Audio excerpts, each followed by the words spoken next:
यदि मैं बात करूं यमुना नदी की, तो यमुना नदी अब एक नदी नहीं रही बल्कि नाला बन चुकी है। यमुना नदी जो भारत की दूसरी सबसे पवित्र और महत्वपूर्ण नदी मानी जाती है गंगा नदी के बाद, और ये गंगा नदी की एक प्रमुख सहायक नदी भी है। यह उत्तराखंड के यमुनोत्री ग्लेशियर से निकलते हुए 1376 किलोमीटर लंबी नदी है। यह उत्तराखंड, हरियाणा, दिल्ली, मध्य प्रदेश से होते हुए गंगा नदी में मिल जाती है। यमुना नदी को काली गंगा भी कहा जाता है क्योंकि इसका गंगा नदी से बहुत गहरा धार्मिक संबंध है। भारतीय संस्कृति, इतिहास और पौराणिक कथाओं में यमुना नदी के बारे में कई सारे उल्लेख मिलते हैं। यदि हम यमुना नदी के ऐतिहासिक महत्व की बात करें तो प्राचीन ग्रंथों में जैसे ऋग्वेद, महाभारत और रामायण है, इसमें यमुना नदी का काफी उल्लेख मिलता है। भगवान कृष्ण ने अपने जो बाल्यकाल की लीलाएं थी, तो कई सारी लीलाएं, बाल्यकाल की जो लीलाएं हैं वो यमुना नदी से जुड़ी हुई हैं, जिसमें सबसे महत्वपूर्ण है कालिया नाग दंश वाली जो बाल्य क्रीड़ा है कृष्ण की, जिन्होंने कालिया नाग का नाश किया था, तो वो भी यमुना नदी से ही जुड़ी हुई है। और जो कृष्ण के वृंदावन, मथुरा है, वो भी इसी गंगा नदी के किनारे बसे हुए बहुत प्रसिद्ध धार्मिक स्थल हैं। अगर मुगल काल में हम बात करें तो मुगल काल में मुगलों ने यमुना के किनारे कई सारे ऐतिहासिक स्मारक बनाए थे, जिसमें आगरा का जो ताजमहल है और दिल्ली का जो लाल किला है, ये महत्वपूर्ण मुगल स्मारक हैं जो मुगल काल में बने थे। यमुना नदी का पानी उस समय बहुत पीने योग्य और साफ सुथरा पानी था, और यमुना नदी बहुत आकर्षक नदी उस समय थी, नाला नहीं थी, तभी जाकर ये मुगलों के आकर्षण का केंद्र थी वहां पर। और अगर हम यमुना नदी के वर्तमान परिदृश्य की बात करें तो आज की तारीख में यमुना नदी एक नदी नहीं बल्कि गंदा नाला बन चुकी है। दिल्ली में यमुना का पानी इतना प्रदूषित हो चुका है कि इसे डेड रिवर का नाम दे दिया गया है, मृत नदी का नाम दे दिया गया है। यमुना की अगर वर्तमान स्थिति को दर्शाने वाले कुछ फैक्ट की मैं बात करूं तो सबसे पहला जो CPCB, central pollution control board है, उसकी रिपोर्ट के अनुसार यमुना नदी के लगभग 22 किलोमीटर का हिस्सा जो दिल्ली में आता है वो सबसे ज्यादा प्रदूषित है। और इसमें जो डिसॉल्व्ड ऑक्सीजन यानी DO का जो लेवल है वो 6 मिलीग्राम प्रति लीटर होना चाहिए, लेकिन दिल्ली में इसका ये लेवल 0 मिलीग्राम प्रति लीटर हो गया है, यानी जीवन असंभव है वहां पर। अमोनिया का स्तर जो 1.8 मिलीग्राम प्रति लीटर तक पहुंच गया है, जो कि इतना खतरनाक है कि ये जहर बन चुका है वहां पर। हरियाणा और उत्तर प्रदेश में यमुना का पानी पीने योग्य नहीं बचा है। यहाँ पर अगर मैं मिलीग्राम प्रति लीटर की अगर बात करूँ तो इसका मतलब होता है 1 लीटर पानी में किसी घुले हुए पदार्थ जैसे ऑक्सीजन, अमोनियम नाइट्रेट, टॉक्सिन जैसे पदार्थ होते हैं, इनकी कितनी मात्रा मिलीग्राम में मौजूद है 1 लीटर पानी में, इसका मतलब होता है मिलीग्राम प्रति लीटर।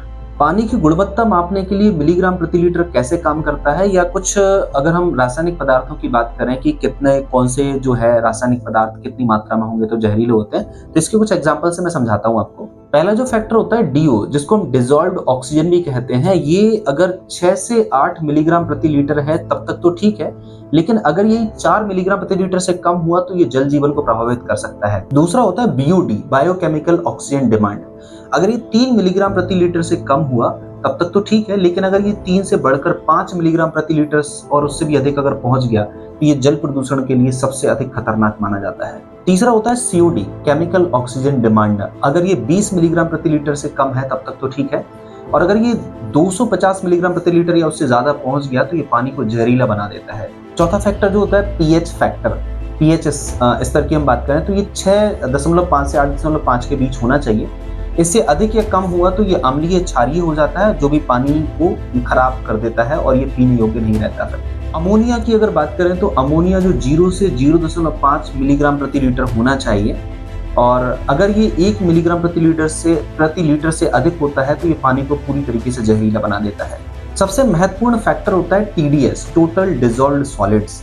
ये अगर TDS किसी भी पानी का 500 मिलीग्राम प्रति लीटर से कम है तो फिर भी ठीक है, पीने योग्य होता है, बट अगर 500 मिलीग्राम प्रति लीटर से अधिक और अगर ये 1000 मिलीग्राम प्रति लीटर से अधिक हो जाएगा तो पानी पीने योग्य नहीं रह जाता है, यानी ये इतना खतरनाक हो जाता है कि इससे कैंसर जैसी बीमारी हो सकती है।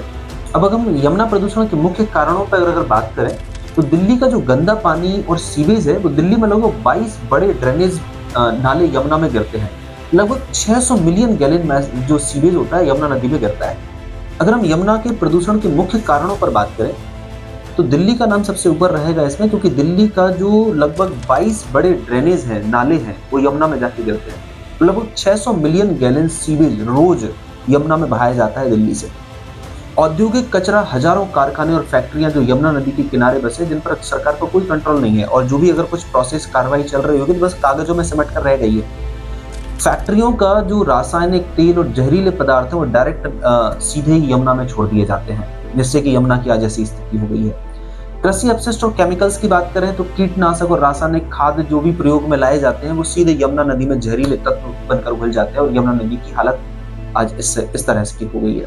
अवैध निर्माण और अतिक्रमण की बात करूं तो दिल्ली, नोएडा और आगरा में अवैध निर्माण यमुना नदी के किनारे इतना गजब हुआ है कि लगभग किनारे सिकुड़ गए हैं, दिखते ही नहीं है कि ये यमुना नदी के किनारे है। यमुना की सफाई के लिए कुछ चलाए गए जो असफल या फील्ड प्रोजेक्ट हैं उनकी अगर बात करूं तो पहला जो प्रोजेक्ट था यमुना एक्शन प्लान यानी YAP जो प्लान था 1993 में जापान सरकार के सहयोग से यमुना एक्शन प्लान शुरू किया गया था। इसके तहत सीवेज ट्रीटमेंट प्लान यानी STP और गंदे नाले बंद करने के प्रयास किए गए थे। परिणाम ये हुआ कि 4000 करोड़ रुपए खर्च होने के बाद भी यमुना की स्थिति में कोई सुधार नहीं हुआ। दूसरा जो बड़ा प्रोजेक्ट चलाया गया था नमामि गंगे प्रोजेक्ट जो है 2014 में मोदी सरकार ने नमामि गंगे परियोजना की शुरुआत की थी जिसमें यमुना को भी शामिल किया गया था। परिणाम ये हुआ कि दिल्ली में यमुना की स्थिति अभी भी वैसी की वैसी जबकि बल्कि और भी खराब हो गई है। तीसरा जो बड़ा प्रोजेक्ट था वो था Yamuna flood plain rear front project. सरकार ने यमुना के किनारे रियर फ्रंट बनाने की योजना बनाई थी लेकिन यह भी अधूरा रह गया। दिल्ली सरकार का जो माइक्रोवेबल टेक्नोलॉजी प्रयोग था वो भी 2021 में दिल्ली सरकार ने बायो एंजाइम और माइक्रोवेबल टेक्नोलॉजी के जरिए यमुना की सफाई करने का दावा किया था। परिणाम ये हुआ कि कोई ठोस असर उसका नहीं दिखा। अब हम बात करें कि यमुना को आखिर बचाया कैसे जा सकता है, यमुना को बचाने का उपाय क्या हो सकता है। तो सबसे इंपॉर्टेंट तो यही है कि सीवेज ट्रीटमेंट प्लान यानी STP को अपग्रेड किया जाए, इसको बेहतर तरीके से इंप्लीमेंट किया जाए और सभी नालों को बंद कर दिया जाए। औद्योगिक कचरे को रोकने के लिए सख्त कानून बनाए जाएं और इसके अलावा प्लास्टिक केमिकल्स जो फैक्ट्री से छोड़े जाते हैं और वो जहरीला एक तरह से पानी बना देते हैं तो उनको पूरी तरह से सख्त कानून बनाकर बंद किया जाए। यमुना के किनारे वृक्षारोपण और इको फ्रेंडली विकास करना बहुत जरूरी है। जन जागरूकता बढ़ाना, स्थानीय लोगों को यमुना की सफाई से जोड़ना, ये भी एक महत्वपूर्ण कदम हो सकता है। यमुना नदी जो कभी जीवनदायिनी कही जाती थी आज वो मौत की नदी बन चुकी है। सरकारें हजारों करोड़ रुपए खर्च कर चुकी हैं लेकिन कोई परिणाम नहीं निकला इसका। यदि अब भी सख्त कदम नहीं उठाए गए तो आने वाली पीढ़ियों के लिए यमुना एक इतिहास बनकर रह जाएगी और यमुना नदी नहीं नाला बन जाएगी।